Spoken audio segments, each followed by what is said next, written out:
Almost HFY Channel presents Teyla, and in Sebastian's Adventures Onboard the Spinner, sponsored by Nordic Artisan Soaps. Welcome aboard the Spinner, a ship adrift between stars. Here, love finds you in the quiet, and survival means more than just keeping the engines running. If you enjoy this journey, give us a thumbs up, subscribe for the next part, and share your thoughts below. Every comment shapes what comes next. Now, let's drift into the story. 5 years alone in deep space does strange things to a person.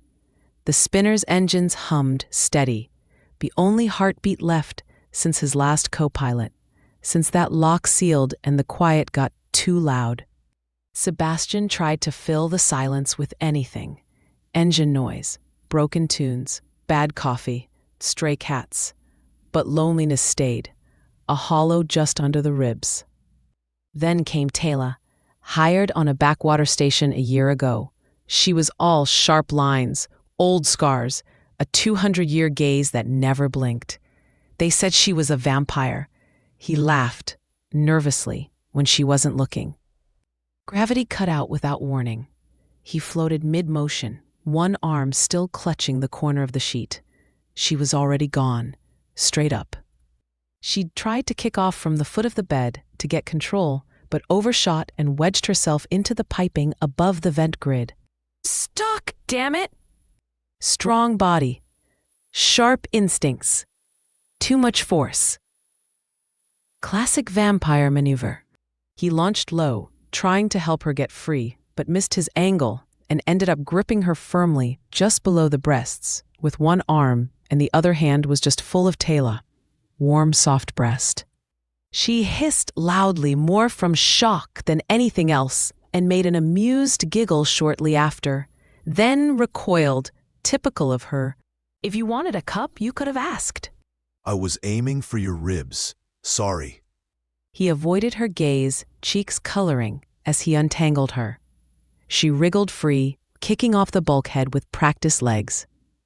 While she hovered like a smug storm cloud about 2 meters up, he crawled hand over hand down to the emergency panel near the floor. Gravity's dead. Probably a surge. I'll try rerouting from down here. Catch me. I'll hate to hit the deck, please. I'll try my best. Try not to crush me. No promises. Okay. Gravity reboot in 3, 2, 1. She dropped like a torpedo. He caught her, kind of. They tumbled backwards together in a messy tangle of knees, elbows, ribs, and full body contact.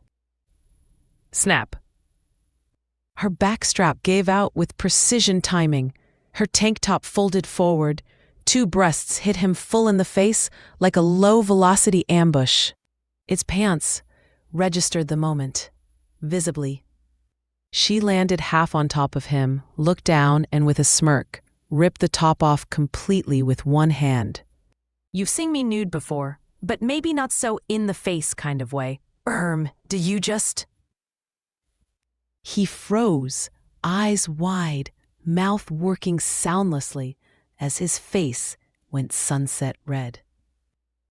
It's not. You just, gods, yeah, too much of you, and well, that happened.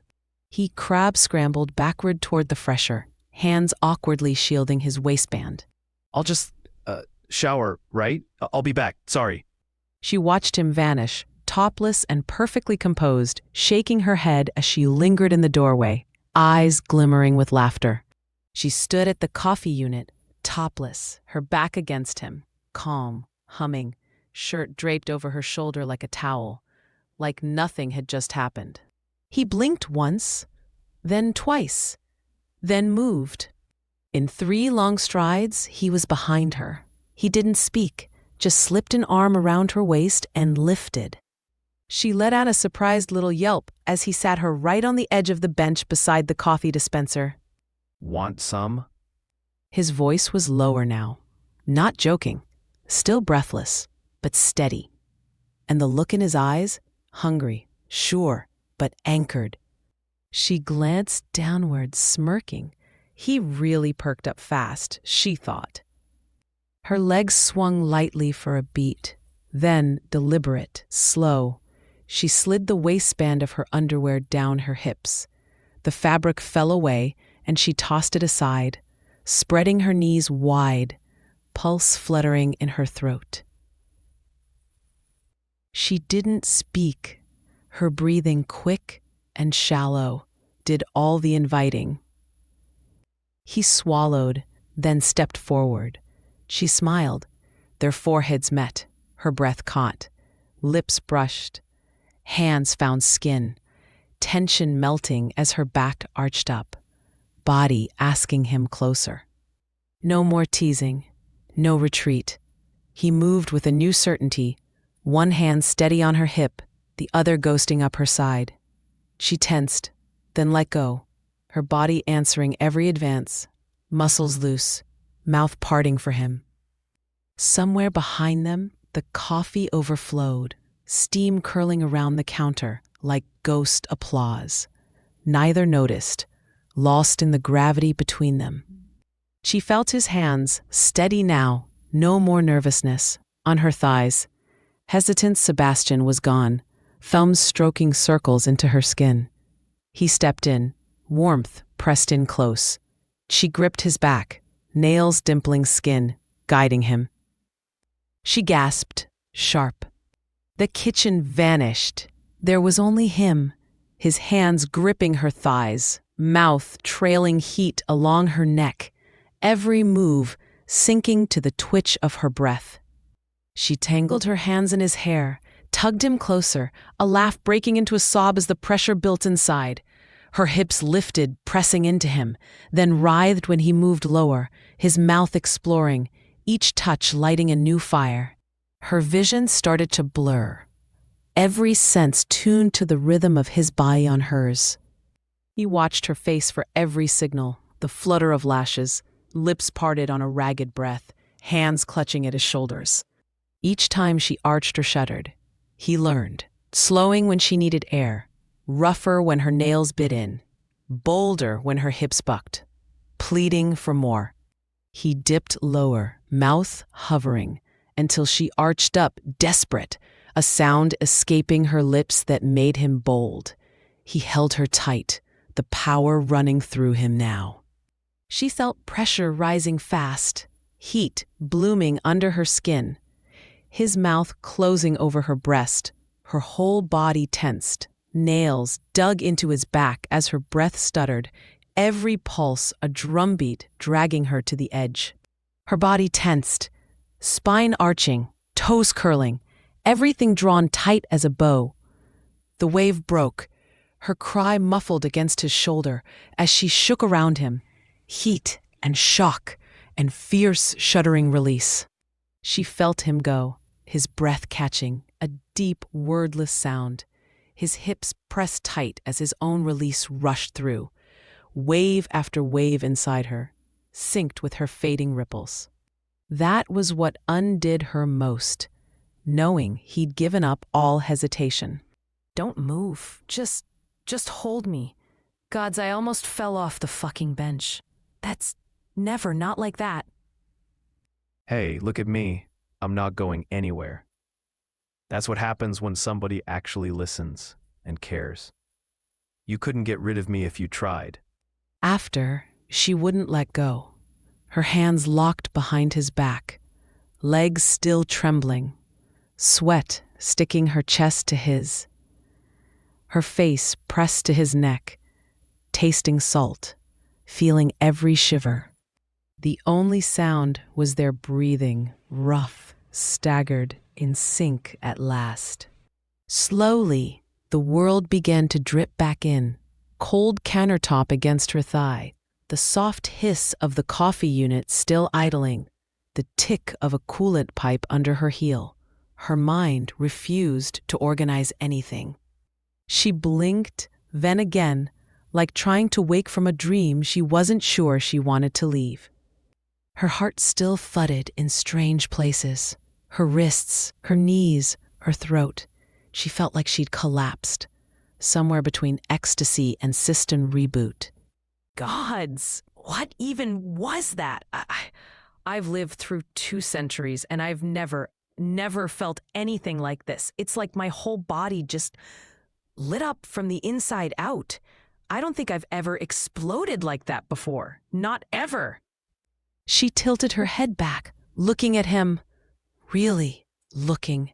Hair tousled, eyes wide, lips parted, like he was still catching up too. The coffee had overflowed. Steam puddled around the unit, a scorched circle staining the corner of the counter. She blinked at it like a war relic. And honestly, these benches were not made for morning gymnastics.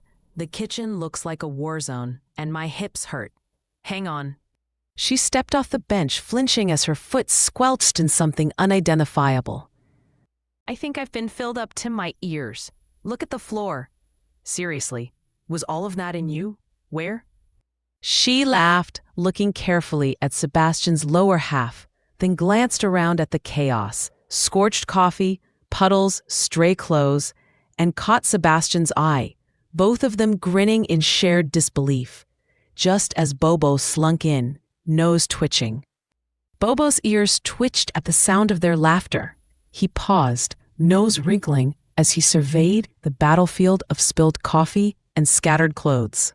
Bobo meowed once, licked the mixed coffee streak on the floor, and promptly threw up behind the protein crate. Bobo, no, that's not for cats. She stared at the mess, then back at Sebastian. You look like a cute disaster. You're dripping on the floor. He smiled, amused.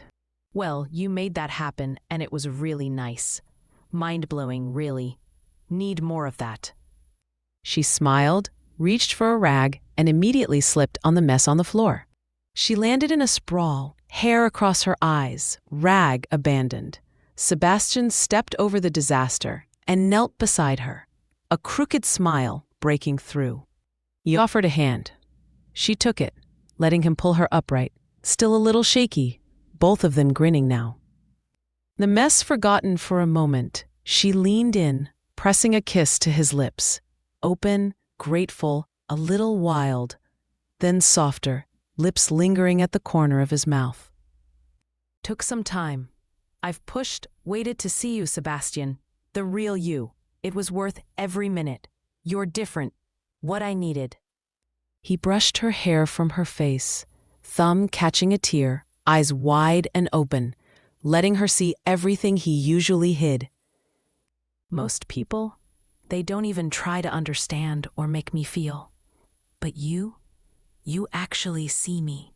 Listen, I've never felt anything like this before. Or maybe let myself listen. He looked at her, really looked. Not the legend, not the predator, just her. Breathless, flushed, trembling in his arms. He'd followed her rhythms, every gasp and grip, until she let go. And when she did, he did too. For once he hadn't held back. He had given, not proved, and in her eyes now, he saw something he never expected. Awe. He smiled, wrecked, warm, and pulled her close, their foreheads touching, her skin golden in the rising ship light. And in that moment, she wasn't terrifying. She was his. They stayed like that, breath tangled, sweat cooling, just holding each other as the ship's hum faded into the sunrise. I didn't know I could get you there. Didn't even dare to try. But you let me. You let me in, Teyla. View Sebastian. He went still. For a heartbeat, nothing. Then his lips trembled into a slow, stunned smile, like a man finally feeling sunlight. She didn't look away. Her hand drifted to his chest, grounding him, and she leaned forward, close enough that he could see his own hope reflected in her eyes. Gods, I love you too. I think I always have, even when I thought you might eat me. She grinned, fangs barely visible as her smile grew. Her voice dropped low, a promise, not a threat. We don't take from sentience, not unless there's no other choice. We use blood bags, synth blends, even rats if we have to. Worst case, I bite you for love. He laughed, a shaky, genuine sound. Show me. He tipped his head, baring his neck. Not brave, just certain. Her fangs slid in, slow, deliberate, drawing just enough to taste. His breath caught. For a moment, her world narrowed to the rush at his pulse, the warmth of his skin, the connection thrumming between them. She drank only a little, then licked the mark closed, savoring the afterglow, the taste, the trust, the surge of his heartbeat in her mouth. She drew her thumb along the mark she'd left, not to hurt, but to let him feel the meaning behind it. When I bite someone I love, I taste more than blood. I taste what they're feeling. I let them taste me too. It's a way of merging. For every bite, you'll feel me clearer. My thoughts, my pleasure, everything I hold back. He didn't speak, just watched her, breath held, some piece of him unlocking with that revelation. She saw it happen, saw the shift. The way his chest rose, not with fear, but welcome. Everything's brighter. I feel you. Like you're under my skin, humming. It's not just me anymore, is it? Sebastian, I don't think I have ever loved before. I look like 25, but I'm more like 200 and stopped feeling a long time ago. But you changed all that. I feel more alive than ever. You don't need to be uncertain or fear me. You feel me, sense me. He let out a long, shuddering breath, forehead pressed to hers, both of them laughing, a little dazed. Her arms wrapped around him, the bite just another bond. No more fear, or being alone anymore. I feel your warmth and your gratitude. She smiled, then leaned in, kissing him, slow and grateful. Around them, the ship's quiet hum faded, leaving just their breath and the new certainty settling between them. They sat together for a long moment, the world shrinking to skin, warmth, and the slow rhythm of shared breath.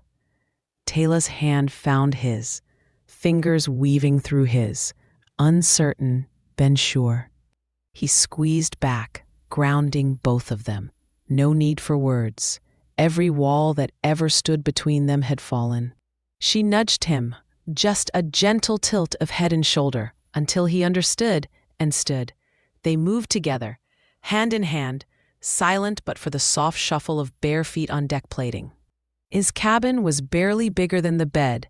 She slid beneath the blanket, breath catching as he joined her, bodies tangling in a way that felt both awkward and perfect. She pressed close, head tucked to his shoulder, her arm around his waist. He pulled her in, one leg hooked over hers, both melting into the unfamiliar comfort of a shared bed. Sleep came slow but certain. Fingers traced skin, breath slowed. She could hear his heartbeat settle, warm and steady against her chest. For the first time, neither had to reach across cold metal for comfort. They were just there, together, a tangle of limbs and heartbeats, the ship's hum cradling them as they drifted into sleep. Nothing to fear. Morning would come. For now, all that mattered was this: hand in hand, tangled and alive, safe in each other's arms. Steam curled in the cramped shower stall. He was shampooing her hair, humming off key. She let him. There was something addictive in his hands. They drifted into the galley after, clean, towel-draped, touching in every casual way lovers do when the world hasn't quite caught up yet. He cracked eggs. She licked red from her finger, wiping the last remnants of a blood bag. Ping, long comm relay from Earth received. Good morning, Teyla. Sebastian. I have 2 transmissions from Earth. Playback. The eggs sizzled. Neither of them moved. The comm unit squawked to life. Dork's voice, rough and mechanical, delivering a message from Earth broadcast. The DNA virus strain has now reached 83% of the under 30 population. Fertility systems are collapsing. No viable cure discovered. Repeat, Earth is now under indefinite quarantine. Teyla sat down, slowly, her towel clutched tighter. The next message was just as cold, Dork's filter barely human, relaying Earth commands words. Confirmed. Outposts and off-world genetic archives are primary fallback. Long-term continuity efforts depend on remote colonies. Then, silence.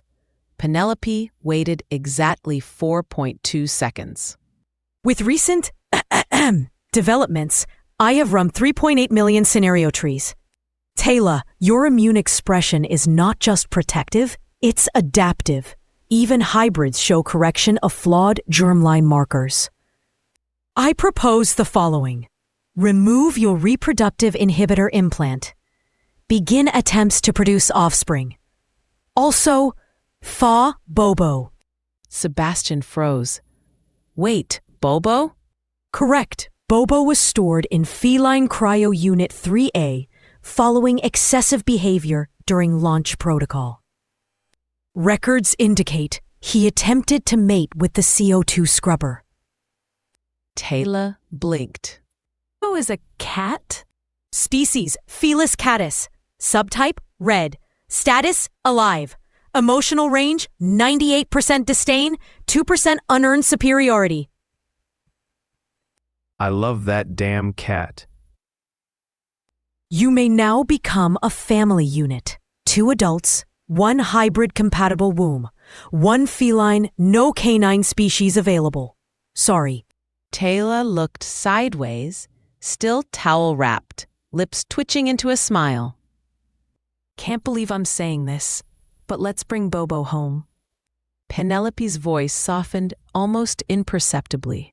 With the present situation, by the time you reach Earth space, 8 years will have passed. There may be nothing to return to. The quiet returned like a curtain falling. Sebastian leaned forward, resting his forehead to hers. Then we build something else. Teyla nodded. Together, with fur. Outside, the stars kept sliding by, but inside the spinner, something new had just taken root. The medbay lights were softer than usual. Penelope had dimmed them on request. Teyla lay back on the padded medbench, hair tied high, towel replaced with shipwear, calm and ready. Across the room, a cryopod pulsed gently. Implant interface identified. Shall I proceed? Yeah, time to move on. Earth is dying, and we must continue to live. She glanced at Sebastian, found his gaze steady, and gave a nod. A painless click, a barely there hiss. The small cylindrical implant was extracted without fanfare. Teyla watched it rest in the sterile tray. 5 years of control. 1 heartbeat of change. Implant neutralized. Bioprocesses normalized. You are now fully reproductive capable. She smirked, eyes still on the tray. Always was. Initiating Bobo thaw cycle. Estimated reanimation, 42 seconds. The cryo unit released a long, foggy exhale. Inside, a shape unfurled. Fuzzy, slow, confused. Red fur, big round eyes, a tail with a noticeable hook. Bobo blinked once, twice, then sneezed violently and immediately began grooming his own rear like the galaxy hadn't just crumbled. Teyla sat up slowly, legs swinging off the bed. Bobo spotted her. He padded across the med bay with slow, deliberate steps. Eyes narrowed, head low, hunter stance. She didn't move, just let him come. Bobo sniffed her knee, her hand, her neck, then sat, tail curling around his paws, staring up like he was reading something invisible. Teyla reached and stroked the top of his head, slowly. No baby talk, no giggles. Predator to predator, huh? Bobo purred once, short, firm, then jumped straight up into her lap and curled into a ball like it was always meant to be. Right. So he likes you. You've passed the only test that matters. Bobo's behavioral response confirms bonding. Family unit upgraded. Teyla leaned back into Sebastian's shoulder as he sat beside her on the med bench. the cat a warm, purring loaf between them. No words left, just hums, breath, and the beginning of something real. The spinner's lounge wasn't much. Just a sunken bench, a scratched table, and a screen that hadn't worked since Mars. But it was warm, quiet, and real. Bobo was sprawled belly up on the floor, purring like a broken engine. His food dish, an actual rehydrated salmon packet, sat untouched. He stared at it in betrayal. You're gonna have to eat that. It's all I could find labeled not toxic. Bobo rolled over with the grace of a lazy god and stared at him, deeply unimpressed. Teyla was on the couch, one leg tucked under her, sipping something that claimed to be tea. She watched Bobo, then Sebastian, then sighed. We need to talk. No. Relax. I'm not about to hand you a list of approved mating schedules. Sebastian snorted and sat beside her, mug in hand. Wouldn't be surprised. Penelope probably already made one. She did. 6 formats, all color-coded. They sat in silence a mile. Bobo climbed up and wedged himself between them like a furry thermal buffer. Sebastian scratched behind one ear absently. I don't want this to become a mission. He looked at her. No jokes now. No deflection. No trackers. No timelines. No let's repopulate the galaxy. Just let it happen if it happens. And if it doesn't? Then we enjoy every stupid minute of these 4 years. You, me, the Fuzzlord. Is couch. Bobo let out a loud, pointed "Mrt" and batted Sebastian's hand toward the salmon packet. Okay, sheesh. He got up, reheated the fish mush with a sigh, and set the steaming bowl near Bobo, then dropped onto the couch beside Teyla. Teyla curled into his side without a word. Bobo eyed them both, then finally stuck his nose into the bowl and ate. He inhaled the salmon with messy satisfaction, licking the bowl clean, then flopped directly across their legs, fish breath and all. They sat like that for a while, not planning, not worrying, just together, listening to the rumble of Bobo's purr. 4 years of maybe ahead, and for the first time in a long time, that was enough. Galley, ship's morning. She shuffled in, robe trailing, skin that strange blue-gray her kind get when everything runs dry. She blinked at the coffee machine, cursed under her breath, then slumped against the counter, defeated, boneless. He watched from the doorway, eyes soft, no worry in his stance, just the quiet, steady love he always gave her. He took in the limpness in her arms, the shiver in her breath, and moved to her without hesitation. She tried to turn away, voice small. We're not supposed to. The old shame tangled with every word, memories of hunger and things she'd sworn never to do again. But he shook his head, gentle and unwavering. Come here. His arms wrapped her up, easy as breathing. She sagged into him, weightless, torn between instinct and all the rules she'd tried to follow. He carried her to the sofa, settling in with her curled tight against his chest, fingers tracing the wildness from her hair. Her hand hovered near his neck, afraid, not of hurting him, but of losing herself. I know what this means. Let me. She searched his face, hoping for fear, for doubt, for some excuse to back away, but he just smiled, eyes clear. Nothing but trust between them. No prey, no predator. Just him, choosing her, whatever she needed. Her fangs slid out, slow with reluctance, shame flickering in her eyes. He brushed his thumb along her jaw, steadying her. I love you, Teyla. All of you. He tilted his head, offering his throat, not as sacrifice, but as gift. She bit, careful, trembling, never hungry for him, only for life. The second his blood hit her tongue, her world flooded with light, gray to color, ache to warmth. She suckled first, hesitant, breath caught, eyes wet with relief and apology. After a minute or so, she slowly stopped, licked the marks close, color returning. She sobbed softly, leaning her head against his chest. For a while she couldn't move, breath hitching. Her hands trembled, gripping his shirt, face hidden against his chest. She wiped her mouth with the back of her hand, head bowed. For a moment she couldn't meet his eyes. Hey, look at me.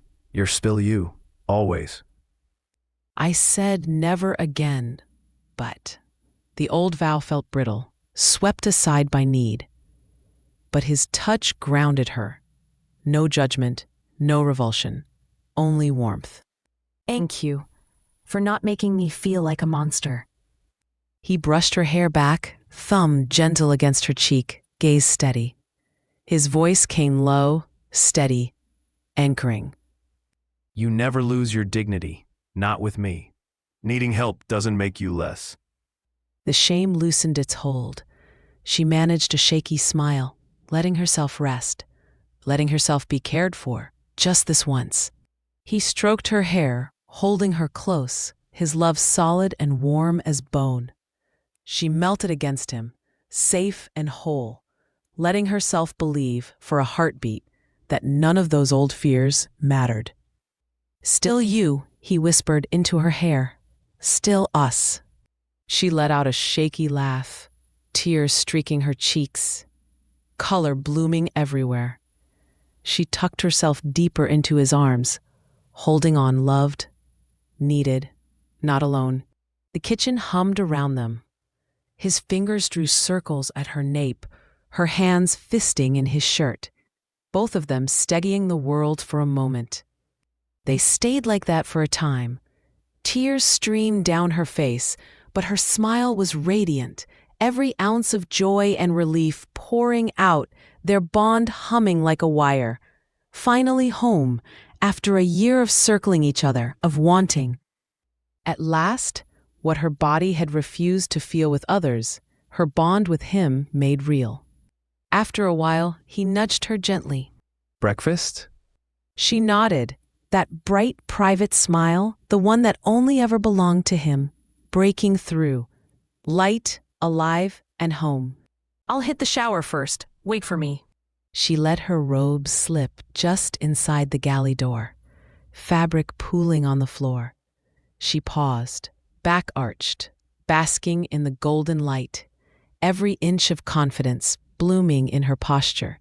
He watched her, gaze lingering on strong shoulders, the curve of her spine, bare breasts, the subtle sway of her hips. She met his eyes, grinning, fangs peeking through. He felt a new ripple of want and adoration. His vampire princess in full glory. Without a word, she disappeared into the showers.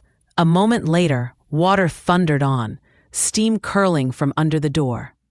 He let out a long, awestruck breath, shaking his head as he moved to prep breakfast, setting out bread, slicing cheese, laying bacon, sausages, and eggs into the pan. The hiss of frying filled the ship's heart. The door swung open. She returned, hair damp, towel barely hanging. She paused in the doorway, blinking wide-eyed at the breakfast. Golden bread, sausage, eggs, real coffee. Her scent mingled with steam and sunlight, knees bumping the table as she sat. Bread? Have you baked? And where did you get all of that? He grinned, nudging the skillet closer. He lowered his voice, conspiratorial. Penelope and I been tinkering. Repurposed the spare med replicator, protein, hemoglobin, fat, all the good stuff. Meat, more or less. Might taste a little like hospital, but it sizzles. Her voice was all disbelief and hungry praise. He slid her plate closer, his hand steady, their knees brushing under the table. This smells like a real kitchen. Not ship rations. Not whatever that purple cube was last week. Protein plus hemoglobin. Bon appetit, my not quite vampire. She tucked her knees, eyes darting between bread, sausages, eggs. She inhaled deeply, her whole body lighting up at the smell. The taste hit. She moaned, sound rolling out, cheeks blooming. You made me sausages? Real edible almost meat sausages? He leaned close, voice conspiratorial. Wait till you taste the coffee. Penelope smuggled in real beans from the last station. She put down her fork, grabbed his collar, pulled him in for a kiss, hungry, deep, almost tipping the mug. For a heartbeat, breakfast was in real danger. Best morning ever. He laughed, cheeks flushed, resting his forehead to hers. Sunlight spilled over the table, knees pressed close, her scent tangling with the steam. For a moment, the only things that mattered were warmth, food, and each other. Later, as the ship quieted, she caught her own reflection in the galley's dark glass. For all her centuries of control, hunger could still unmake her, leave her raw, desperate, needy. Tonight, she let herself feel it. Tonight, she was simply alive. Sebastian was inside the cabinet again, legs sprawled, knees bent, shorts loose from crawling under half the ship. He muttered something about relays and thermal coupling. Teyla came around the corner, coffee in hand, oversized shirt brushing mid-thigh. No pants, no urgency. She set the mug down, then looked at him, legs splayed, half exposed, entirely vulnerable. Coffee here, love. Thanks, love. 2 hands full of wires. With one hand, she hooked his waistband and pulled his shorts down to mid-thigh. Teyla? She straddled him, sliding down over his thighs, her heat pressed flush against the bare curve of him. No words, just a low, satisfied breath. I'm actively grounding a power line right now. Not anymore. A breath went out of him in a sharp exhale, body arching into hers. Her hands braced on the wall, his against the metal grate inside the cabinet. The angle was ridiculous. The result? Perfect. He tried to keep working, failed. His hands trembled. Sparks hissed somewhere he didn't care about anymore. She moved in slow, deep rhythms, teasing but inevitable, letting him feel every roll, every clench, every soft slide of body around body. Her breath hitched only when he tilted his hips just so. It wasn't wild. It was snug, quiet, a press of skin to skin, breaths tangled, tension unwinding one thrust at a time. His voice broke once. Hers did too, barely a whimper behind his shoulder as she buried her teeth into the curve of his neck. Not biting, just anchoring. His knees buckled slightly. Her thighs flexed around his hips. When it came slow and hot, together, like a coil releasing tension into heat and heartbeat. For a moment, they just breathed, locked together, bodies still humming from the aftershock. Then, casually, criminally smug, she pulled up his shorts, patted his ass, and stepped back. From the corridor, Bobo sat with the serenity of an ancient monk, his tail flicked once. She grabbed her coffee, still steaming, and walked off, hips just slightly more fluid now, and a small snail trail after her. Bobo sniffed the air with interest. Bobo, no. That's biohazard. Bobo paused, tilted his head, then licked the exact spot with slow, deliberate intent. I'm gonna need bleach for my soul. Carry on, darling. Sebastian, still pressed into the cabinet like his soul had left his body, muttered, I'm filing 2 grievances, minimum. The panel sparked again. He didn't flinch this time. The cabin smelled faintly of sweat and recycled lavender. Teyla leaned on the comms console, shirt halfway buttoned. Sebastian beside her with damp hair and a visible bite mark just below his collarbone. The system pinged, soft and rhythmic, as it established a relay handshake. 8 minutes of silent waiting. Bobo's tail flicked against the panel. Uplink to Scion 7 orbital node established. Signal degradation acceptable.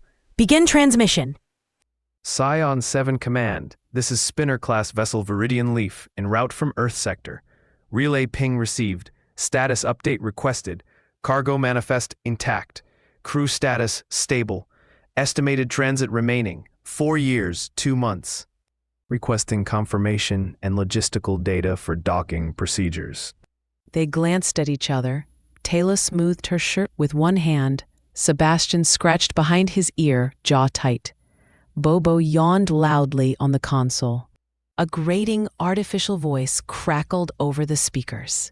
Dork, the Scion 7 relay AI. Spinner-class Viridian Leaf, you are confirmed in registry. Scion 7, station active. Population, 732. Status, stable. Weather, mild radiation flares, predictable. Be advised, communication with Earth Command has been lost for 27 months. Local governance protocols in effect. Stand by for mission directive sync packet. The line went quiet, replaced by a long mechanical hum. Packet upload in progress. A progress bar crawled across the screen. 12%, 14%. Teyla exhaled slowly, wiping a fingertip through condensation on the console. It didn't sound like they were thriving. Sebastian's hand paused on the edge of the console. He glanced at Teyla, not quite hiding the tension in his jaw. They didn't sound like anything human. Bobo sneezed on the touchscreen, rolled over and knocked the backup stylus to the floor. Teyla gave him a weak smile, absently nudging the stylus back. What are we walking into? Penelope's voice came through, softer, pitched low, like she was trying to comfort them. Best case, a contained colony with stable power and food. Worst case, a cult with functioning plumbing and a questionable sense of hygiene. The sync bar blinked complete.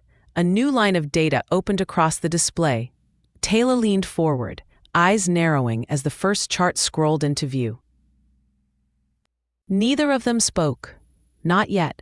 They just watched as Scion 7's instructions unfolded, line by line, chart by chart, like the beginning of a new kind of war. And so, the Spinner-class trader drifts on. 2 hearts beating, 1 ship humming, with 4 years and half a galaxy still ahead. This was Teyla and Sebastian Part 1. If their story found you, let us know. Drop a comment, leave a thumbs up, or subscribe to catch the next part. Your voice helps us chart the stars.